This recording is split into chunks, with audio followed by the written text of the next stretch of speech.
చేసిన customer experience మన స్టోర్లో ఎలా ఉందో ఒకసారి అడిగితే తెలుసుకున్నామండి. మేడం ఏం పర్చేస్ చేశారు, తనకి ఎలా అనిపించింది జ్యువెలరీ గురించి ఒక మేడం వర్డ్స్లో విందాం. హాయ్ మ్యామ్, ఇదిగోండి మ్యామ్ మీరు పర్చేస్ చేసిన సో ఎలా అనిపించింది మ్యామ్ స్టోర్లో మీరు కలెక్షన్స్ అన్ని చూసారు కదా? నాకు చాలా నచ్చాయి. నేను చాలా షాప్స్ తిరిగాను, కానీ ఇది కొంచెం రియల్గా అనిపిస్తుంది. అంటే రియల్ గోల్డ్ లాగా అనిపిస్తుంది, గోల్డ్ టైప్లో బాగుంది డిజైన్స్ కానీ. నాకు ఇది బాగా నచ్చింది. స్టార్టింగ్ ఇదే చూసా, ఇదే తీసుకున్నాను. ఇంకా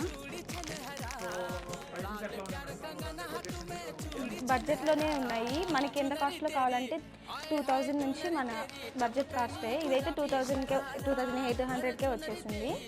అట్లయితే రాదనుకున్నాను, 3000 పడిద్ది అనుకున్నా, కానీ ఎలాగో 2000 నుంచి వచ్చేసింది. ఇది కూడా చాలా తక్కువకి వచ్చింది, 1300